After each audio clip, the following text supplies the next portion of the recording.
begin in the exploration of the parallel that I'm sure that I'm not the only one who have seen, where there is background to religions and spirituality that is not dissimilar to some of the background to the business world. And I'm actually thinking, and maybe Diane, you are one to speak to this, where the religions have truly gone through many, many, many hundreds of years of conflict, where it's really about winning or losing. And already there we do see a parallel, if you will, with business, that it's about eat or get eaten. You know, there's that greed is good, take more, you have to do the way I want it to be.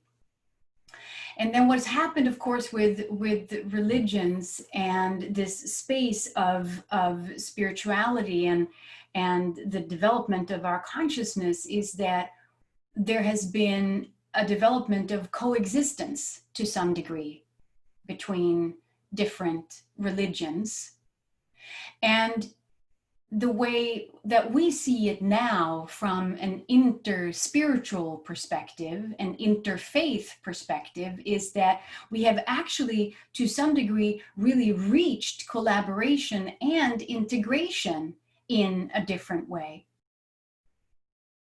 Can you speak to that at all, Diane, that there is sort of an arc there that business might learn something from? Is there something that you have observed in this coming together after conflict and through conflict that has worked in the world of religion, faith, wisdom, tradition, and consciousness? I think I'm going to approach the question a little bit differently, Linda, if I can. There is, in the development of human consciousness and the development both at an individual and a collective level, there is a developmental progression as people grow, as people move in the direction of maturity, that moves from us early in our lives from an identification with me and mine and what can I get for me, to a larger identification with a specific group or an ethnicity or a religious identification or affiliation. And then it can move beyond that to an identification with all of humanity. And then it can move even beyond that to an identification with the whole of life. And this has been described as the movement from developmentally from an egocentric to an ethnocentric to a world-centric to a cosmocentric perspective and worldview and identification. I think that what you're describing is that within the realm of religion and spirituality, there has been the beginning of the emergence of world-centric and cosmocentric perspectives. Those are the cutting-edge developments within the world of religion and spirituality, while at the same time there are still many religions and possibly even still the center of gravity in the religious and spiritual world still operates at an ethnocentric level of perspective and worldview. That's really the level where conflict is most likely to occur, where my way is the right way, our way is the right way, and I'll fight you over that.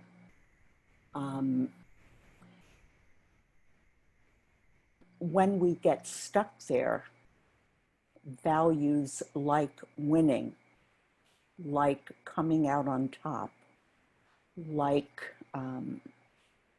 valuing competition and winning competition become, the highest values that guide us. And any cooperation that occurs at that level is, as you said, transactional in the sense of we can ally temporarily so that ultimately I still want to come out and my group come out on top. It takes a real shift in consciousness and a real deepening and maturation of worldview to be able to recognize that all of us, that what benefits the whole will also benefit my group, will also benefit me.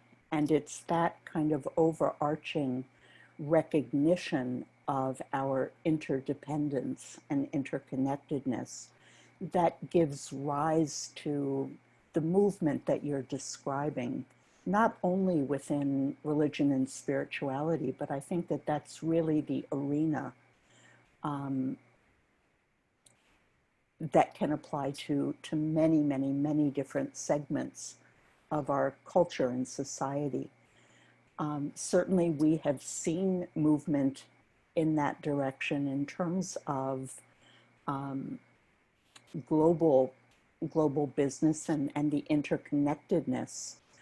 Unfortunately, there often in consciousness can be a backlash to that, which we're seeing in the once again emphasis on national, national identity and that kind of thing. So I think that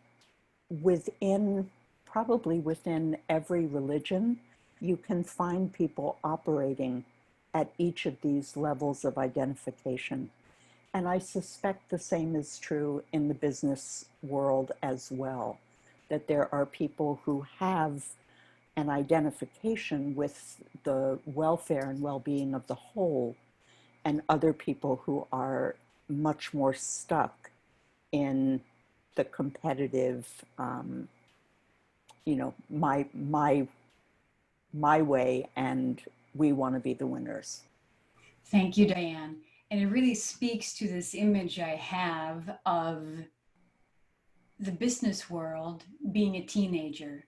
It really does speak to the developmental level that business is.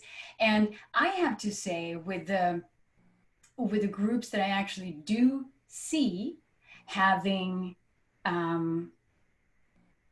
come quite far, it's on the entrepreneurial side. But you think of entrepreneurs as young and teenage like, all the while I kind of see the corporate and big corporations pretending with their suits to be adults. But what's really true is that the mindset is very, very much so what you're describing, which is the me consciousness, and the whole system is rigged for it. You have the quarterly reports, and they need to make right by their shareholders, and it's a huge system that seems to have taken over. And I know that you, Robert, you have worked with some big brands, big companies, and you have really been shepherding them into a maturity level where I'm sure that some have been like, oh my God, what about profits? And so do you care to share any of your practical experience of what Diane so beautifully have described as this stepping into a new level of consciousness, and maybe also share with us what you see as the biggest fear standing in the way of actually moving up the spiral in consciousness, if that makes sense. Yeah, thank you, Linda. The first thing is like I try to remind myself that there really isn't such a thing as business. Business doesn't really exist. It's just what we get up to um, every day. So business of itself is simply an expression of us. If we think that business is something other than us, that's when I think business can become a shadow for us, and where we give away, if you like, our wisdom to a Frankenstein that we then feel as if business is doing something to us. Whereas what we have to remember is actually, no, wait a minute, this is all down to us, and this is what we're about. In 2000, I created a bespoke consultancy called Success Intelligence. And the basic idea was that the challenges we face today don't require more effort, they require more wisdom. And that actually the definitions of success that are going to work in the future are going to be love-based definitions of success. And I made the point that actually, if your definition of success has little or no mention of love in it, then get another definition, because it's not going to work for you. It's only take you so far. So with that, and that was my marketing, essentially, really, then it was a question of people liking the message and saying, oh, would you give a talk on that? Would you do a workshop on this? Would you offer a leadership program on this? So first and foremost, I would just say that I think the groups that I have worked for are groups who were ready and willing and wanted to try something new. I do think there, in the journey, and I'll frame it within the journey of success for a moment. I think after a certain amount of success, what seems to happen is we hit a crisis of meaning. We hit a place where we go, well, is that it?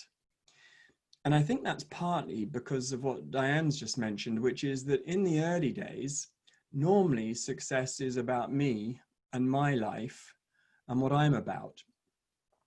And it takes us so far, but after a while, I think we may have the look of success, but we're not feeling it.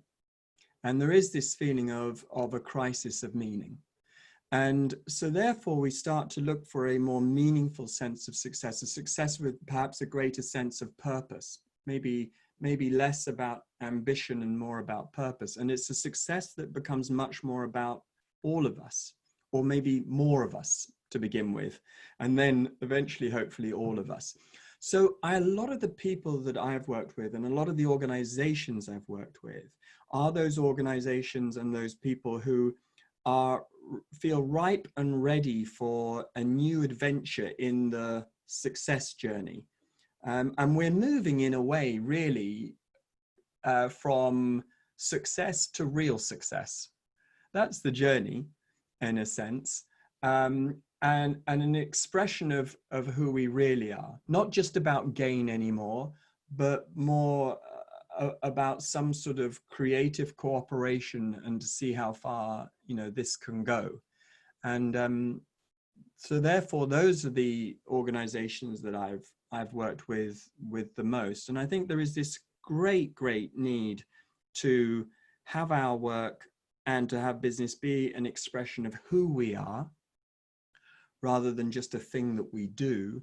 And also that our work can be somehow an expression of our heart and of our love and in a sense of our dharma, that this is our purpose, and could even be part of the Great Commission, that we love each other, and so when we look particularly at religion and business, for example, perhaps they're only given two different names because you're trying to do two different things with them. But if you just try to do the same thing with religion and business, if it was just an expression of your love, then you wouldn't have to be sort of a business self today and a spiritual self another day. You know, you could actually be a spiritual self in the world of business, and there would be absolutely no conflict of interest whatsoever.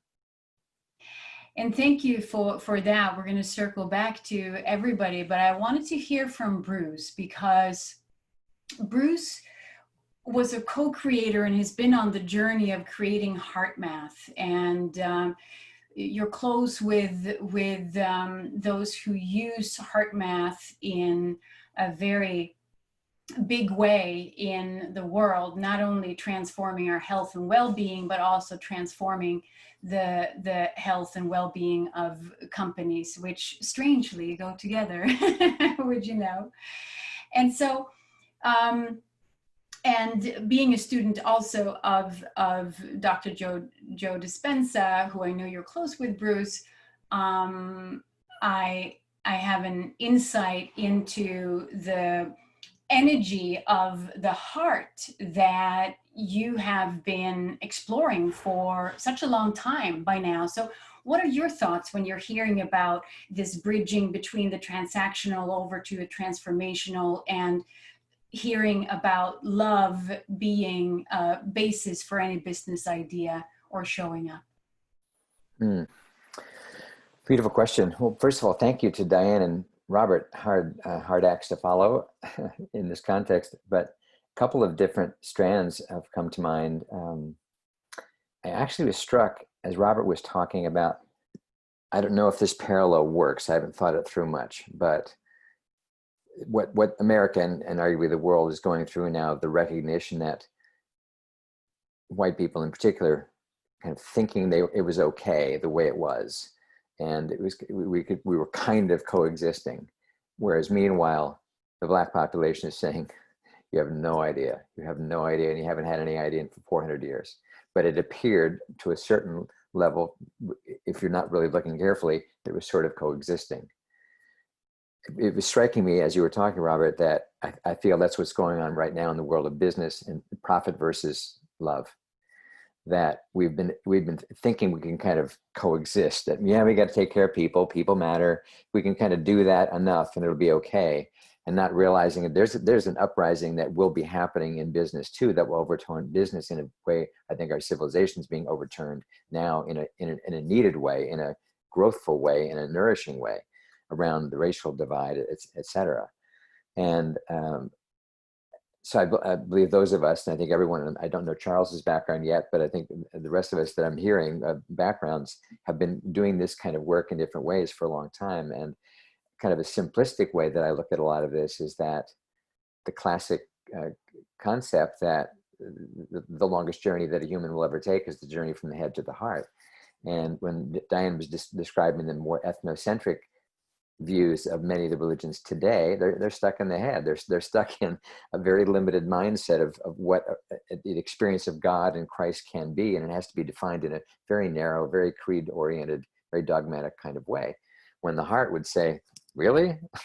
When I just sit and pray with you, I'm not thinking what your creed is, I'm not thinking about your beliefs, I'm just experiencing God in my heart and in your heart, because we are that. So I think my sense is, and obviously my background now nearly 30 years since HeartMath began, very much looks at life that way, that we're all kind of in that journey, and life experiences now kind of one after another are forcing us to look at where we're stuck in our head with our attachments, with our identities that are self-limiting, let alone separating us from others, compared to where our heart knows it wants to go and needs to grow and needs to grow. And I continue to have this unshakable faith that it is through the heart where we will ultimately connect, and not because I helped to create a system about it, just because in my life experience, what even drew me to help in the first place was because of that sense that that's the great equalizer. Not in the sense of, to me, people of radically different mind views, politics, gender, religion, ethnic identity, racial, whatever it may be, where we're stuck in that level of it, where we potentially can connect and eventually grow past that and be able to have compassion for all of that and be understanding why those identities even exist, and the pain and the suffering that is behind all of those, it's through the development of the heart. It's through the development of deeper compassion, deeper gratefulness, deeper acceptance, deeper forgiveness, deeper ability to just realize when I'm connected to God, that is love. I don't need a church. I don't need a business. I don't need anything. That's just me. And we all have that. So I was saying to a friend the other day, I've come to the conclusion we are all simply isolated sparks of self-consciousness masquerading as God. I mean, not masquerading as God, but with God coming through us. God is a whole bunch of isolated bands of self-consciousness that are actually all connected because we're all God, and we're all part of the same. So those are some random heart thoughts, but I do feel like, as I said, that the pandemic was one thing, the economic collapse was another. Humanity began to rise up now in these last few weeks in a whole nother level. It wasn't just in it was a whole nother quality, I think, of before, unlike what we were seeing in the previous issues. And I don't quite see how that would happen in business and in religion, and yet I think it can't not, to some degree, because people, I mean, so many people are even not having to be in the workplace for a long time, are saying this is kind of okay. I mean, yes, I missed the social interaction. On the other hand, I'm kind of my own person a lot more now, and I can explore and I can be not just that identity of me, the filling the slot in the company, but more of who I truly am. And that's a genie that's out of the bottle for millions of people, pardon me. And I don't think it's going to go back in anytime soon. So heart, love, compassion. And one last comment. I love, Robert, what you said about something to the effect of whether it's religion or business, it's kind of the same, really, that it's humans interacting, it's humans exchanging. And the more we get limited into creed, dogma of any kind, that only profit matters, or only my version of the Bible story matters, or only my lineage matters. I'm really part of the chosen people, not you people that think you're the chosen people. Whatever all that stuff is keeping us from our own self-realization, let alone rising as a humanity. So I think it's happening, and unfortunately, there's going to be a lot more crazy, awful stuff happening, most likely, that will cause, I think, even more to bubble up. That needs to, that has to, it's supposed to. Thank you so much, Bruce. We're really looking at a theme here of connectedness, really. And I think what we're saying here is that connectedness is, as far as human consciousness goes, only possible through the heart, through love. And Charles, I know that you have been working and you are an expert at helping companies, both from a community level, culture level, but also brand level. And when you hear, because you are so close to the reality of businesses and what they struggle with, and how these changes in consciousness and togetherness and upliftment that Bruce was talking about happens, what do you see? What are your observations where perhaps a quote from evolutionary biologist Kurt Johnson is and I'm going to paraphrase here, but is in order, which is that given the choice of the good of the whole, evolution will choose that. And so this is really an effort to make it possible to choose. And the question is, well, what can we choose that is possible for these different systems and for humans? And where does that take us? What good can we offer on the table, so to speak, so that evolution at least has that to choose in this smorgasbord called life? In your reflections, Charles, what have you seen as you are listening to what's being said in this shift, and what you have observed? So the question had a lot of moving parts for me. I don't know if I can address them all. And for clarity, I don't think I know business, and I don't know what's going on in business. I know what people tell me who are in their businesses, and I know what they're wrestling with, such that they're now talking to me.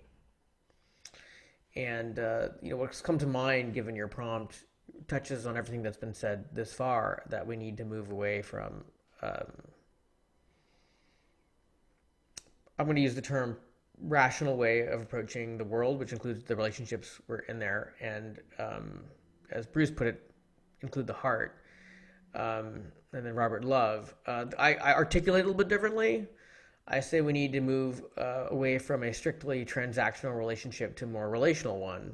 I don't use the word love and heart just because I don't know if people I'm in the room are going to respond to that. But the reason that they seek out me and my work has any relevance is because there's an awareness that what got us here sucks. And that people are miserable and disconnected. And just one of the indicators of that is the suicide rate. And it's really cruddy when we have to look at suicide rates to get a sense of like how bad is it out there. One of the communities I talk to quite a bit are independent school educators. And they're on the front lines of seeing it so bad that kids are killing themselves. And I don't know how many Americans know the number 2 cause of death of young people in this country is young people killing themselves. So there's an acknowledgement that all the rules, the rubrics we use to organize ourselves, be they in businesses and organizations for, 2 generations, have not gotten us the place we want to be at. And so for a certain number of, I'm going to call them elite organizations, those who are willing to look in the future and say we got to change something and make the future different, they're willing to look around to see what would be in contrast to that. And unfortunately, that's in direct contrast to the rules of strict capitalism, which is extract, exploit, justify relationships by how much you can extract and exploit and declare victory. And if you can externalize costs, even better. And that's what got us here.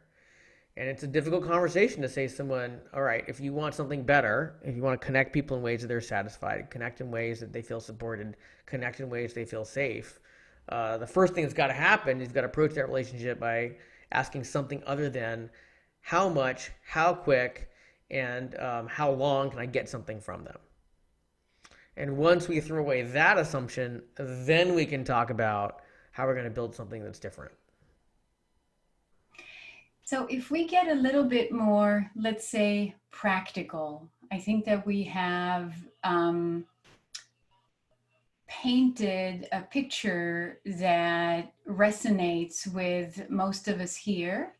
And I think that we are understanding some of the shifts that need to happen and possibly actually have to happen.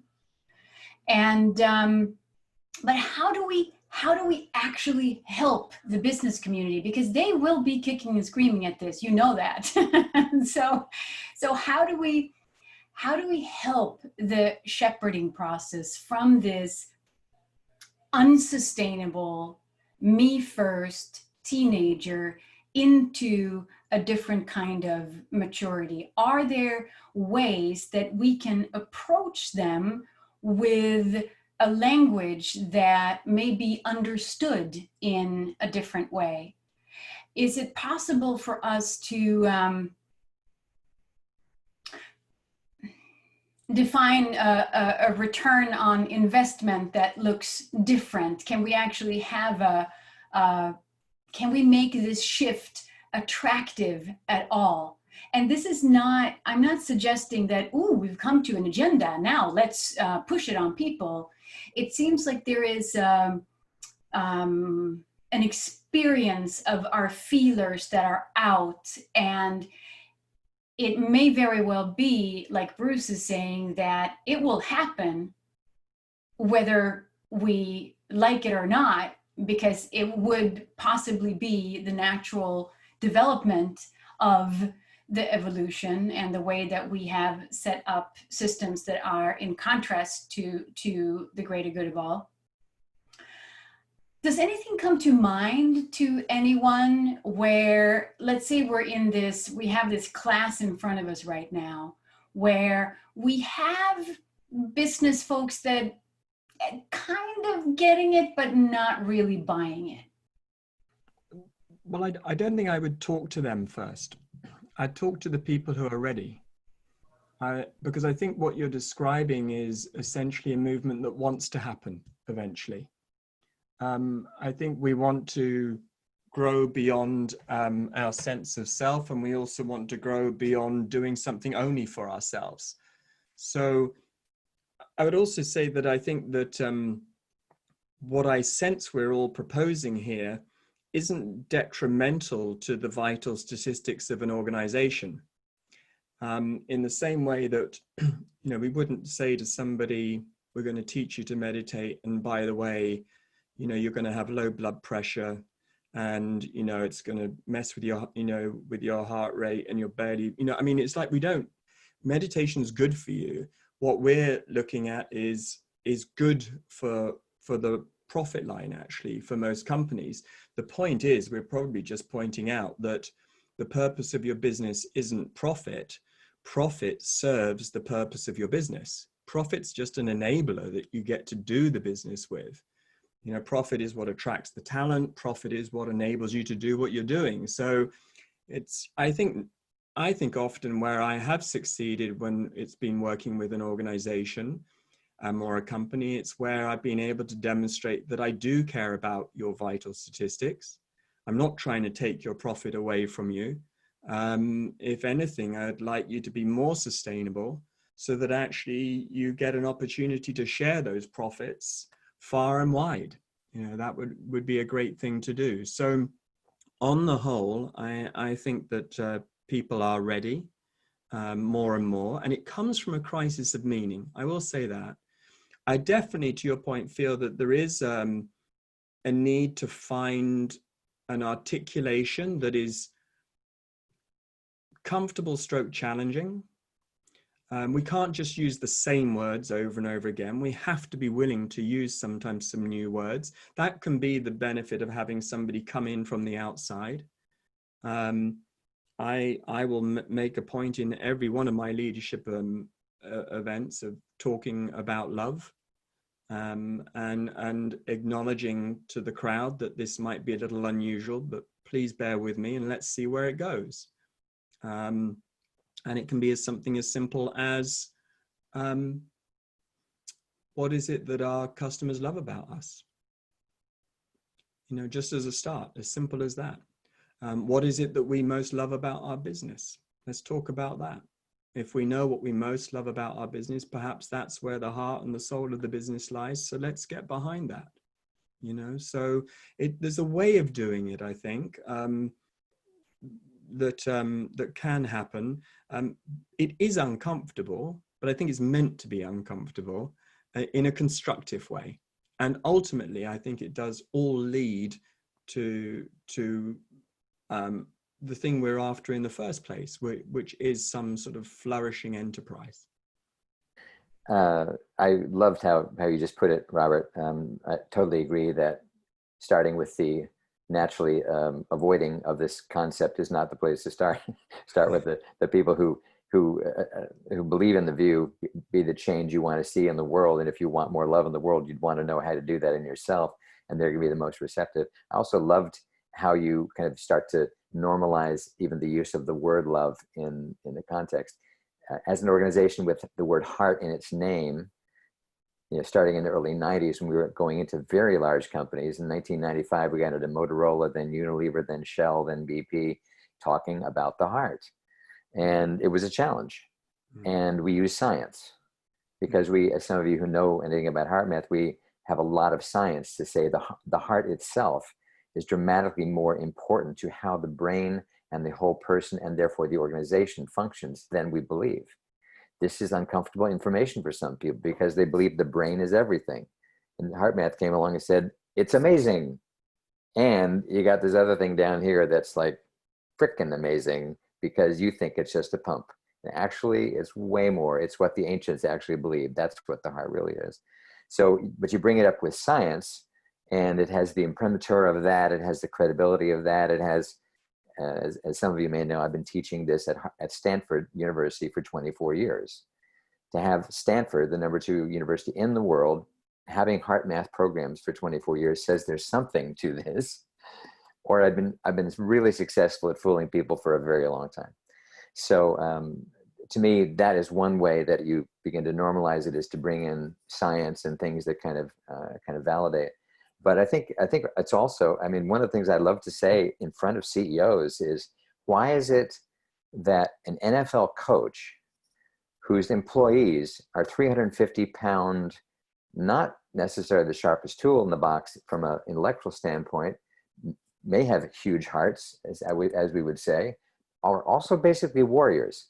How is it okay for an NFL coach to say, God, I love my guys. We played with so much heart today. The way we came back and won, I just love our guys.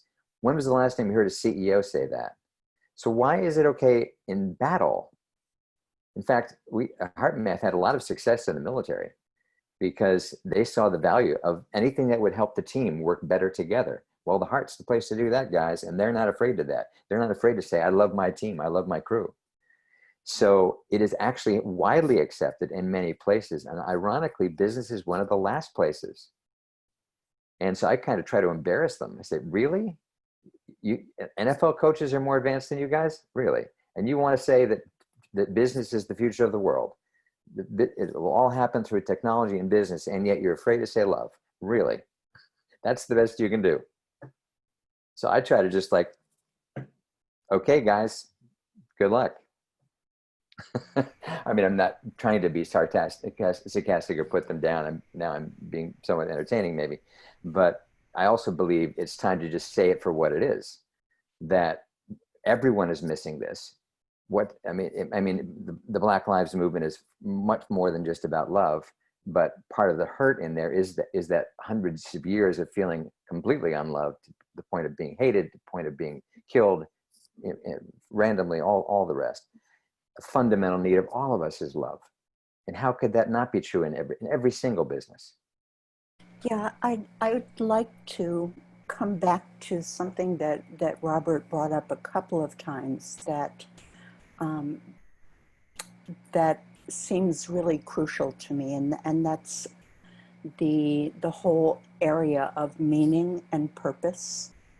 And what I'm remembering is a time that I was working with a woman who was a management consultant, and she had a contract to work doing outplacement with sort of the lowest level employees, the lowest level secretarial administrative employees in a company that was moving from a local office setup to a regional office setup. And many of these people, they were data entry operators in an insurance company. And many of them were being laid off and losing their jobs because there were just going to be fewer jobs. And the contract was to help them write resumes and help them prepare to interview. And one of the things as we talked to these workers was that the management of the company, worried about sabotage, had locked all of these employees out of the computer systems that they worked on. But they had to keep showing up for work for X number of weeks. And they were so miserable. You would think, oh my God, I have a whole day. I can do whatever I want. I can, read. I can talk to my friends. I don't have to do anything. But instead, they were absolutely miserable. And as we talked about what that was, what every one of them said, well, I don't feel like I'm contributing anything of value. And as we explored that further, for each of them to recognize that a deep longing they had, a deep desire that they had, was to feel like they were contributing something, to feel like they were bringing value to this place that they worked, they just never thought of themselves that way. And it shifted for many of them the whole way they were approaching looking for jobs, that they could actually go into an interview and say to a prospective employer, I'm someone who cares about making a positive contribution to the place I work. And so as I thought about the original concept for this group, from transaction to transformation, what occurred to me is that can only happen if you see people as whole people. That that having businesses, having workplaces be places that people don't dread going, but look forward to going because they feel like they can bring their whole selves to the place that they work, makes an extraordinary difference in someone's experience of the quality of a workplace. And so the other word that I would add to love and heart is the word soul. That our connection needs to be not only with one another and other people, but also with the deepest parts of ourselves and the deepest values and the deepest aspirations and longings that we have. And I guess more than anything, I do believe that whether or not a workplace has that depends on the leaders, depends on the people in leadership, and whether they make connecting to the deepest parts of themselves a priority in their lives. I know that I've been involved with, for a number of years now, the work of the Center for Courage and Renewal, Parker Palmer's work. And they use a lot of poetry with people in leadership, with people in education, to evoke the deeper responses in ourselves to those things in the human condition that are meaningful and important to all of us. And I know, Robert, poetry has been very central in the work that you do, writing poetry, sharing poetry. And I'm not suggesting that that has to be included in the work always as a way, but something that taps into what's even beyond the rational, mental, and relational, is this deeper dimension of every human being that longs to be expressed and longs to be seen and recognized, but will only do so in an environment where it's safe to speak at that depth. I'm going to take a big breath in here with Diane's contribution of soul and this deeper aspect and belonging, and seeing the workplace as that kind of connection. And of course, what is in our inner is reflected in the outer. And so this will always be the work. Hence my book is called Inner Business. That's really where business starts, on the inside. And the image that just came to me was all these rivers of, all these kind of polluted rivers coming together at the same time, meeting at the same time, and others that we haven't heard of yet that are going to make their way. And they all are affecting people at an incredibly deep and powerful level. And the levels of strain now in people, the multiple reasons that people are panicking, I don't need to name them. And I think it's just in this whole conversation around business to keep in mind that, and Robert really alluded to this, I think, at the very beginning, that it's all about people. It's not like business is somehow separate from people. So the thing we're talking about right now is full of humans that are so conflicted and so divided in themselves, let alone in what their worlds are having to deal with, that it's an extremely volatile time, and a time that, to me, that's a tremendous amount of tenderness is needed, a tremendous amount of compassion and understanding is needed. I feel the need for that for others, and I feel for myself. And I think, and everybody's not experiencing it in the same way, but as a race, we are going through things collectively and interconnectedly like never before. And so even if we're not conscious of particular strain that's financial, or still worried about the pandemic, or in the midst of the identity crisis that's being brought up with the Black Lives Matter movement and everything going on now, even if we're not somehow, we don't think we're directly affected by all that, we are, regardless. So a level of sensitivity and understanding and forbearance and just care for one another, I think, is so essential. And if we can do enough of that, the seedling of the new business world, the new business model, can be nurtured. Without that, it can be tough.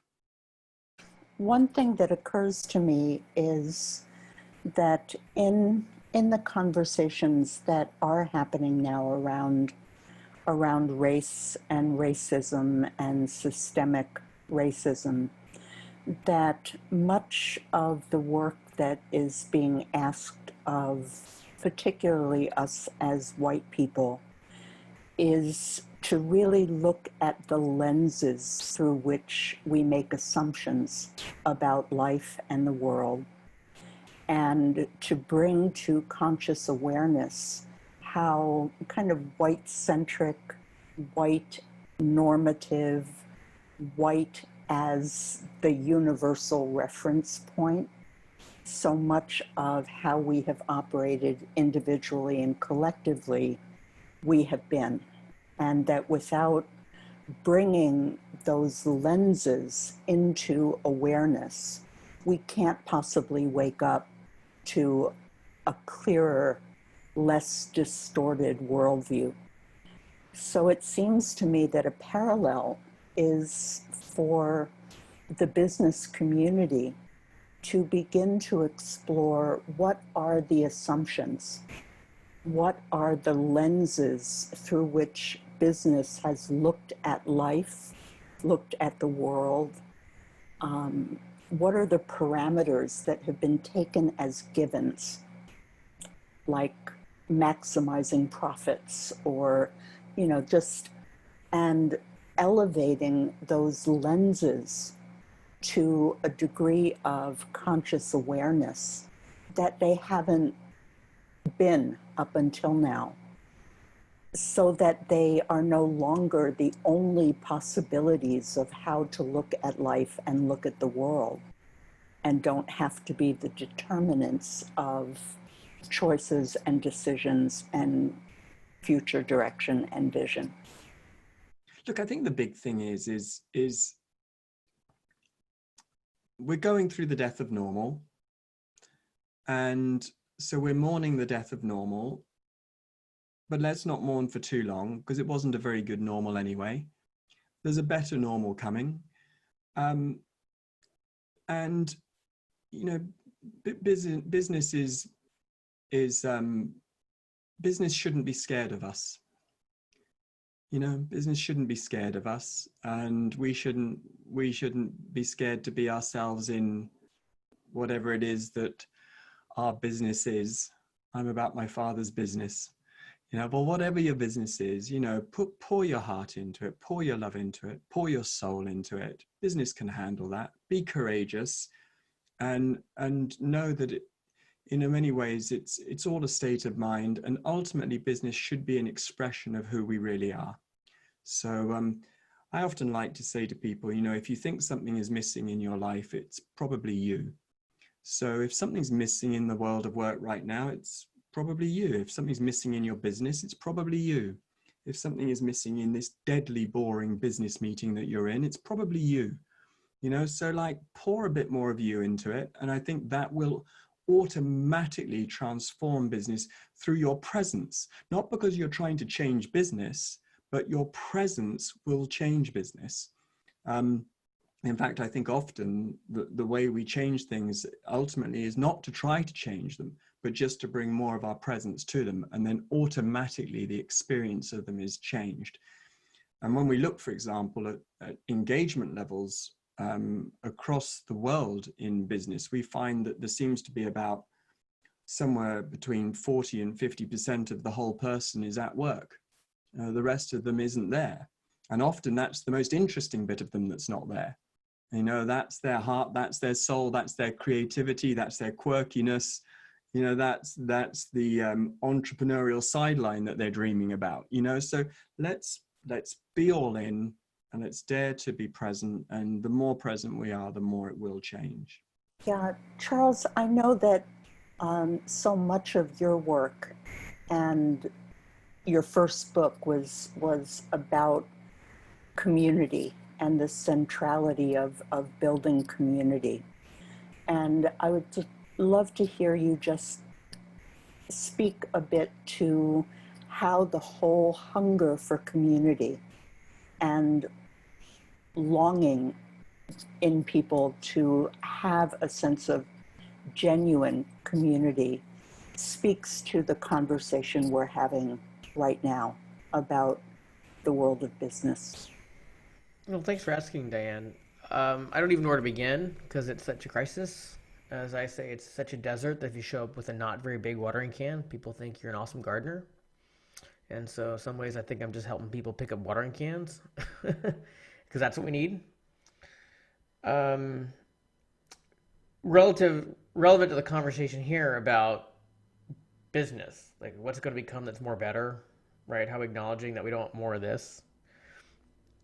What comes to my mind is that we need to remember, especially those of us who speak to people in leadership roles and the people in the leadership roles we're speaking to, we're all trying to serve, if I may use the word minister, to people who don't know how to connect, which is why we're in a culture where people aren't connected. And we can't just wave our hand in front of them and say, go connect at bars, at picnics, at quarterly events, at offsites. It's not going to happen because the research is really clear. We're not connected and we're desperate about it.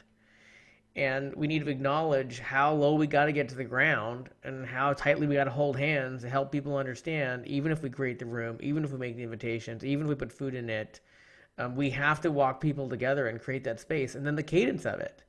There's no magic email. There's no magic Christmas party. There's no magic retreat. It's a cadence, and we have to step into it. And earlier the question was asked, what do we tell people who haven't gotten it yet? Well, the answer is nothing, because there are enough people who understand that it's desperate that we can work with them, and they've got to understand the level of commitment it takes to move the needle.